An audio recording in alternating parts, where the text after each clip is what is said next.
네, 김성준의 시사전망대 2부입니다. 앞서 전해드린 대로 오늘 최순실, 안종범 그리고 신동빈 롯데 회장에 대한 1심 선고가 있었죠. 최순실에 대해서는 20년, 안종범 전 수석 6년, 신동빈 회장은 2년 6개월 그리고 법정 구속이 됐습니다. 판결 내용 중에서 이재용 삼성 부회장 항소심 판결과 좀 엇갈린 그런 해석도 나오고요. 또 박근혜 전 대통령 1심 판결에 어떤 영향을 미칠지도 궁금하고 그렇습니다.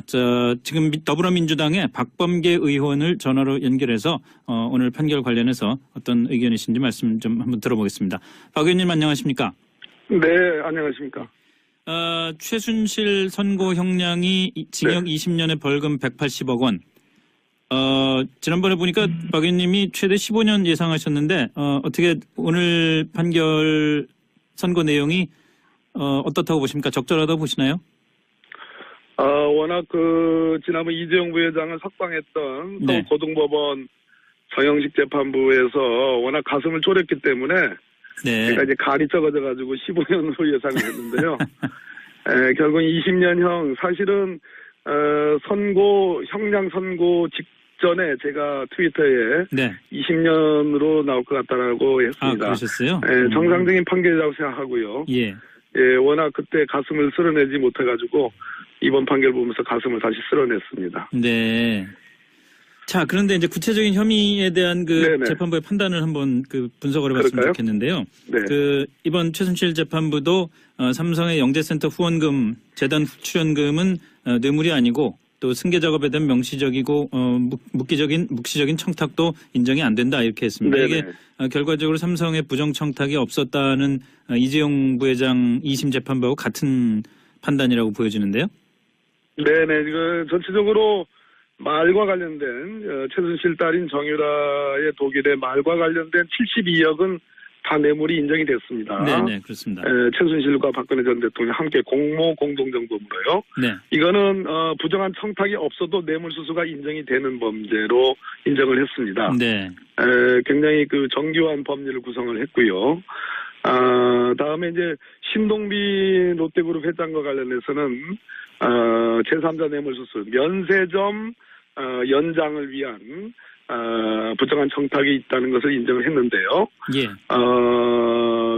삼성과 관련된 소위 포괄적인 현안으로서의 승계 작업 그리고 네. 구체적인 현안이 세 가지가 있습니다. 지배권 방어, 경영권 방어, 그렇죠. 그다음에 신규 순환 절차 해소의 문제점, 네. 그다음에 또 한 가지가 있는데요. 네. 이런 부분들은 인정하기가 어렵거나 아니면 부정한 청탁이 있다고 보기 어렵다 이렇게 판단했거든요. 예. 근데 이 부분은 사실상 문영표 전 보건복지부 장관 이미 1심과 2심 재판을 끝내고 대법원에 가 있는 그 재판에서 네. 소위 지배권 강화를 위한 승계 작업이 있었다라는 그 판단과 이번 판단은 다르기 충돌하죠. 때문에 충돌하는 면이 예, 있죠.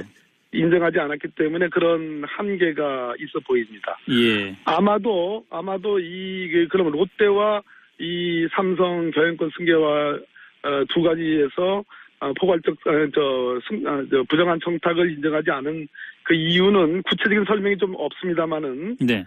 안종범 수석의 진술이 있느냐 없느냐의 차이가 있는 것 같습니다. 네. 네. 예, 롯데 부분에서는 안종범 수석이 아주 구체적인 청탁을 받았고 여러 차례에 걸쳐서 예. 그런 청탁을 받았다는 진술을 했습니다. 그래서 그 부분에서 재판부가 좀 다르게 본 거 아닌가. 그러나 판결문이 입수돼야지 좀 더 구체적인 네네. 내용을 설명할 수 있겠습니다. 이제 이런 재판 결과들을 보면서 이제 앞으로 뇌물을 주려는 사람들은 청탁을 할 때 좀 은유적으로 잘해야 되겠다는 생각도 할 것 같아요. 그렇지 않습니까? 아마 법률 전문가 아니신 분들은 조금 의아스럽게 생각하겠는데요. 네. 소위 구성 요건 사실이라는 개념이 있고 예. 간접 사실이 있고 예. 그다음에 이제 그것을 인정하기 위한 여러 가지 간접 증거, 정황 증거 이런 것들이 있는데요. 네. 지금 말씀하신 것처럼 은유적으로 부정한 청탁을 하면은 빠져나갈 부분도 꽤 있어 보입니다. 아니 예. 그 말씀을 드리는 이유 중에 하나가 이재용 부회장 항소심에서는 안종범 전 수석의 수첩이 아예 증거로 인정이 안 됐지 않습니까? 서울고등법원에서 예. 증거 능력을 부정했습니다. 이번 예. 재판부는 김세윤 재판부는 인정을 했습니다. 그러니까 이게 이렇게 되면은 이제 어떻게 되는 거죠? 이거 어디선가 정리를 해줘야 되는 것 아닙니까? 그렇습니다.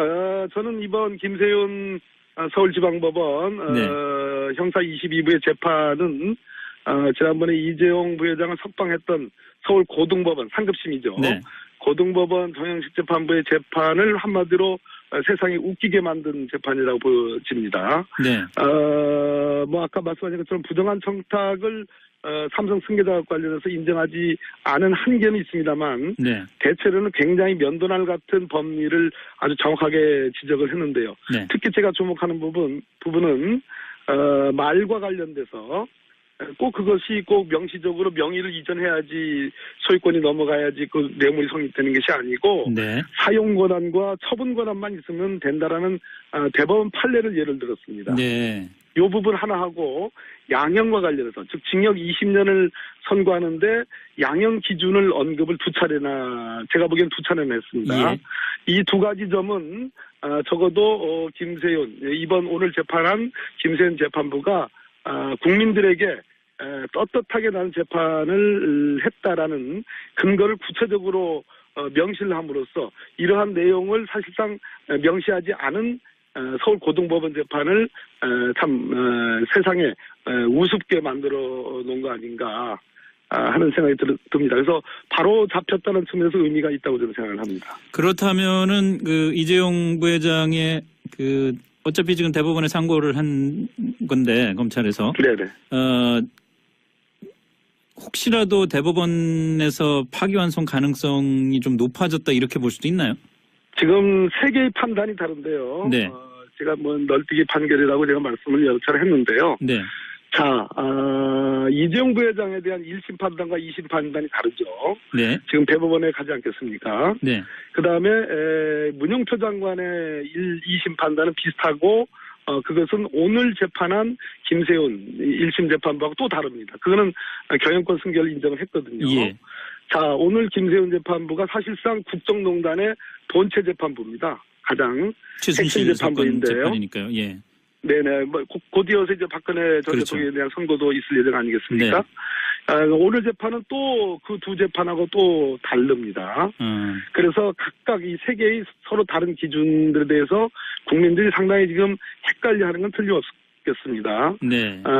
그런데 뭐 재판부마다 또 1심과 2심마다 조금 다를 수 있는 것이 결국 대법원에 가서 조화를 이루기는 하겠지만 최종적인 통일적 결론이 나겠지만 달라도 너무 다른 2심 재판부 즉 서울고등법원 정영식 재판부의 판결 때문에 네. 국민들이 지금 가장 헷갈려하는 거겠죠.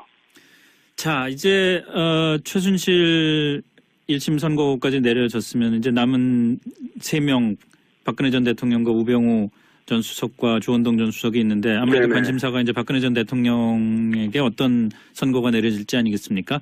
오늘 선고를 기초로 해서 그 전망을 해보신다면은 거의 18개 혐의 거의 다 이제 그 범죄 혐의가 인정된 최순실 재판의 선고 결과를 갖고 판단을 해본다면 박근혜 전 대통령에게는 어떤 선고가 내려질 것 같습니까? 자, 간단하게 말씀드리면 네. 최순실은 25년 구형에 20년형이 선고됐습니다. 13개 혐의고요. 네. 박근혜 전 대통령은 18개 혐의고 오늘 재판부가 박근혜 전 대통령과 최순실이 책임이 뭐 거의 비슷하다. 양쪽 다 난형난제로 국정농단의 책임이 있다라는 판단을 했습니다. 네. 또 하나는 박근혜 전 대통령은 이 18개 혐의 말고도 36억의 특수활동비를 사용한 그 뇌물 혐의가 별개로 있죠. 재판이 예. 진행 중입니다. 그거는 차치하더라도 네. 적어도 제가 보기에는 최순실의 형량보다는 높을 가능성이 매우 높다. 네. 이렇게 생각을 합니다. 특검의 구형이 어떻게 되는지는 좀 봐야 되는데요. 특검이 25년, 우리나라 형법상의 법정형 최상한 기간이 25년이고, 최대 50년까지 할 수 있는데요. 1차적으로는 25년입니다. 네. 25년을 구형해가지고 20년이 나왔으니까, 특검의 구형은 25년보다 더 높을 것으로 생각이 되고요. 네. 그렇다면 최순실의 형량보다는 더 높은 형이 선고될 가능성이 매우 높다 이렇게 보여집니다. 그렇군요. 알겠습니다. 그나저나 그 최근에 최고위원 하시다가 수석 대변인으로 자리를 옮기셨더라고요. 아닙니다. 아직 그게 발표가 나지 않았고요. 저는 뭐 기사도 다 났는데 통보를 뭐... 받은 바 없습니다요. 아 그러세요? 네네. 그럼 기사가 잘못된 건가요? 그럼 저에게 확인하지 않고 또 인사권자가 뭐 당대표이신데요. 예. 아직 확정인 통보나 뭐 이런 확인된 바는 없는 말씀입니다. 아 그렇습니까? 네, 아니 그럼 만약에 제안이 온다면은 인사를 그렇게 하겠다 그러면 안 맡으실 거예요? 인사권자의 저는 판단에 따를 문제라고 생각합니다. 이런 질문 안 하시기로 하겠는데. 그렇습니까? 알겠습니다. 한번 뭐 지켜보겠습니다. 오늘 말씀 여기까지 듣죠. 고맙습니다. 감사합니다. 네, 지금까지 더불어민주당 박범계 의원과 말씀을 나눠봤습니다. 인정을 했는데요. 예. 그 삼성과 관련된 소위 포괄적인 현안으로서의 승계 작업 그리고 네. 구체적인 현안이 세 가지가 있습니다. 지배권 방어, 경영권 방어, 그렇죠. 그다음에 신규 순환 절차 해소의 문제점, 네. 그다음에 뭐 또 한 가지가 있는데요. 네. 이런 부분들은 인정하기가 어렵거나 아니면 부정한 청탁이 있다고 보기 어렵다 이렇게 판단했거든요. 예. 근데 이 부분은 사실상 문영표 전 보고 의원님 안녕하십니까? 네, 안녕하십니까? 최순실 선고 형량이 징역 20년에 벌금 180억 원. 지난번에 보니까 박 의원님이 최대 15년 예상하셨는데 어떻게 오늘 판결 선고 내용이 어떻다고 보십니까? 적절하다고 보시나요? 워낙 지난번 이재용 부회장을 석방했던 네. 서울고등법원 정영식 재판부에서 워낙 가슴을 졸였기 때문에 네. 제가 이제 간이 적어져가지고 15년으로 예상을 했는데요. 결국 20년형 사실은 형량 선고 판단이라고 보여지는데요.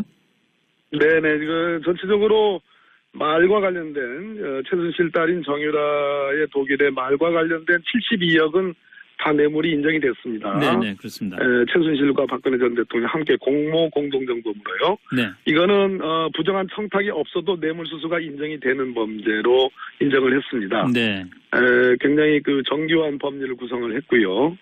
다음에 이제 신동빈 롯데그룹 회장과 관련해서는 제3자 뇌물수수 면세점 연장을 위한 부정한 청탁이 있다는 것을 전에 제가 트위터에 네. 20년으로 나올 것 같다라고 했습니다. 그러셨어요? 정상적인 판결이라고 생각하고요. 예. 워낙 그때 가슴을 쓸어내지 못해가지고 이번 판결 보면서 가슴을 다시 쓸어냈습니다. 네. 자, 그런데 이제 구체적인 혐의에 대한 네네. 재판부의 판단을 한번 분석을 해봤으면 그럴까요? 좋겠는데요. 네. 이번 최순실 재판부도 삼성의 영재센터 후원금, 재단 출연금은 뇌물이 아니고 또 승계 작업에 대한 명시적이고 묵시적인 청탁도 인정이 안 된다 이렇게 했습니다. 네네. 이게 결과적으로 삼성의 부정 청탁이 없었다는 이재용 부회장 2심 재판부하고 같은. 네, 김성준의 시사전망대 2부입니다. 앞서 전해드린 대로 오늘 최순실, 안종범 그리고 신동빈 롯데 회장에 대한 1심 선고가 있었죠.